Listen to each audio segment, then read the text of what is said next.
This is Chapter 13, Good Progress. Far into the night, while the other creatures slept, Charlotte worked on her web. First, she ripped out the few of the orb lines near the center. She left the radial lines alone, as they were needed for support. As she worked, her 8 legs were a great help to her. So were her teeth.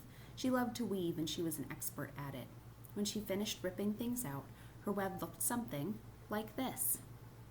Now it looks like a circle, with just a few little other circles around it, and a few, almost like a spokes, like a wheel. A spider can produce several kinds of thread. She uses a dry, tough thread for foundation lines and a sticky thread for snare lines, the ones that catch and hold the insects. Charlotte decided to use her dry thread for writing the new message. If I write the word terrific with sticky thread, she thought, every bug that comes along will get stuck in it and spoil the effect. Now let's see. The first letter is T. Charlotte climbed to a point at the top left-hand side of the web. Swinging her spinnerets into position, she attached her thread and dropped down. As she dropped, her spinning tubes went into action and she let out a thread. At the bottom, she attached the thread. This formed the upright part of the letter T. Charlotte was not satisfied, however. She climbed up and made another one right next to it. Then she carried the line down, so she had a double line instead of a single line. It will show up better if I make the whole thing with double lines. She climbed back up, moved over an inch to the left, touched her spinnerets to the web, and carried the line straight across, forming the top of the T. She repeated this, making a double line. Her 8 legs were very busy helping. Now for E. Charlotte got so interested in her work that she started to talk to herself as if to cheer herself on. If you had been sitting quietly in the barn cellar that evening, you would have heard something like this. Now for the R. Up we go. Attach, descend. Payout line. Whoa, attach. Good. Up you go. Repeat. Attach, descend. Payout line. Whoa, girl. Steady now. Attach. Climb. Attach. Over to the right. Payout line. Attach. Now right and down and swing and loop and around and around. Now in to the left. Attach. Climb. Repeat. Okay. Easy. Keep those lines together. And then out and down for the leg of the R. Payout line. Whoa. Attach. Ascend.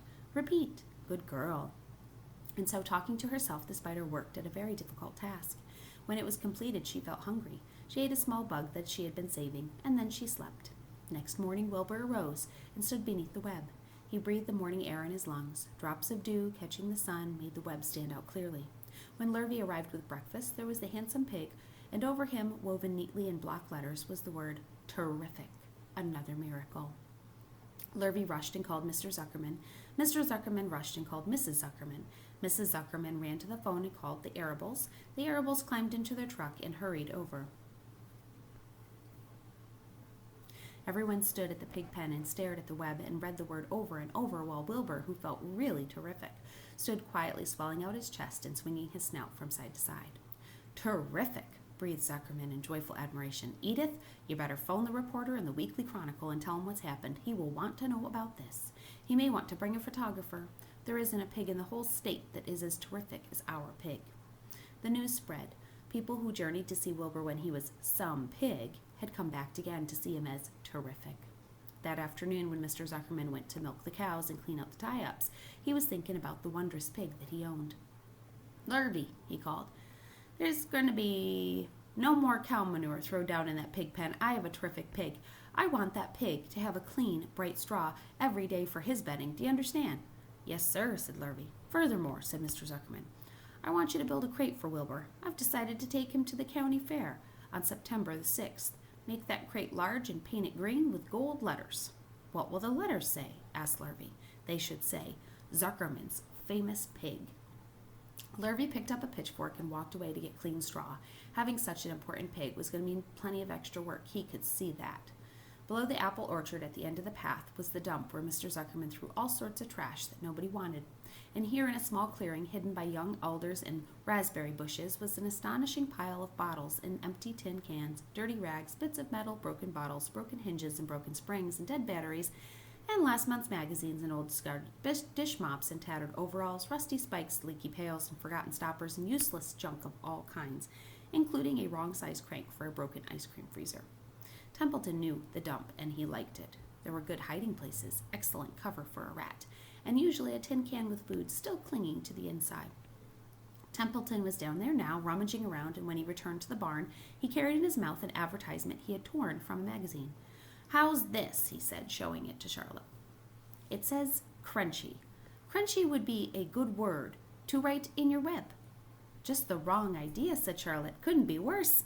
We don't want Zuckerman to think that he is crunchy. He might start to think about crisp, crunchy bacon and tasty ham, and that would put ideas in his head. We must not advertise Wilbur's noble qualities, not his tastiness. Go and get another word, Templeton." The rat looked disgusted, but he sneaked away to the dump and was back with a strip of cotton cloth. "How's this? It's a label from a shirt." Charlotte examined it. It said, "Pre-shrunk." "I'm sorry," she said, "but pre-shrunk is out of the question. We want Zuckerman to think Wilbur is nicely filled out, not shrunk up. I'll have to ask you to try again." "What do you think I am, a messenger boy? I'm not going to spend all my time chasing in the dump for advertising material. Just one more, please." "I'll tell you what I'll do," said Templeton. "I know where there's a package of soap flakes in the woodshed. It has writing on it. I'll bring it back, that package." He climbed the rope and hung on the wall and disappeared through a hole in the ceiling, and when he came back, he had a strip of blue and white cardboard in his teeth. "There," he said, "how's that?" Charlotte read the words, "With new radiant action."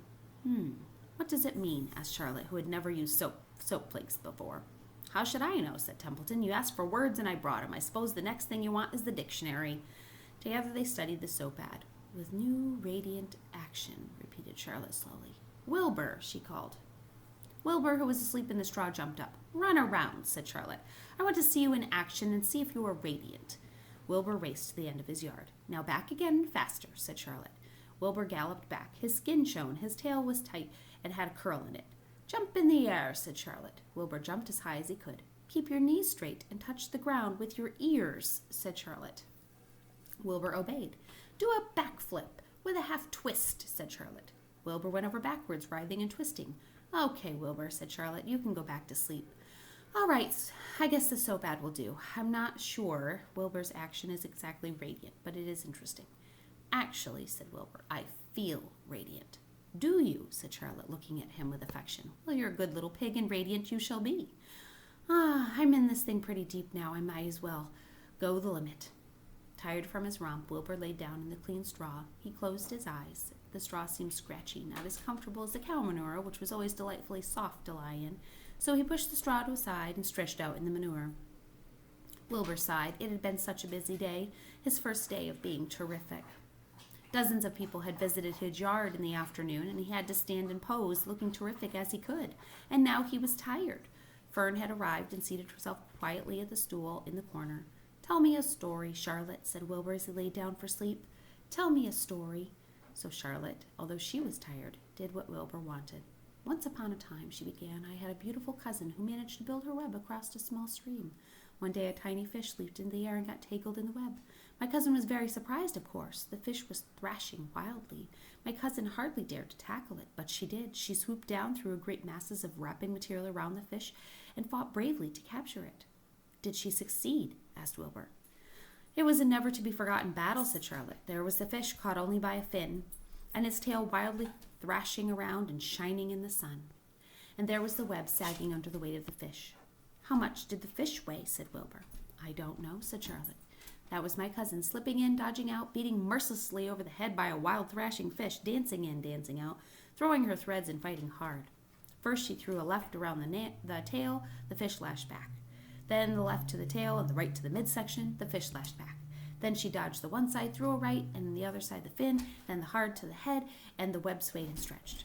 "Then what happened?" "Nothing," said Charlotte. "The fish lost the fight. My cousin wrapped it up so tight it couldn't budge." "Then what happened?" asked Wilbur. "Nothing," said Charlotte. "My cousin kept the fish for a while, and when she got good and ready, she ate it." "Tell me another story," said Wilbur. So Charlotte told him about a cousin of hers who was an aeronaut. "What's an aeronaut?" asked Wilbur. "A balloonist," said Charlotte. "My cousin used to stand on her head and let out enough thread to form a balloon, and then she'd let it go and be lifted in the air and carried upward in the warm wind." "Is that true?" said Wilbur. "Or are you just making this up?" "It's true," replied Charlotte. "I have some very remarkable cousins. And now, Wilbur, it's time for you to go to sleep." "Sing something," begged Wilbur, closing his eyes. So Charlotte sang a lullaby while crickets chirped in the grass and the barn grew dark, and this was the song she sang. Sleep, sleep, my love, my only, deep, deep in the dung and the dark. Be not afraid and be not lonely. This is the hour when frogs and thrushes praise the world from the woods and the rushes. Rest from care, my one and only, deep in the dung and dark. But Wilbur was already asleep. When the song ended, Fern got up and went home.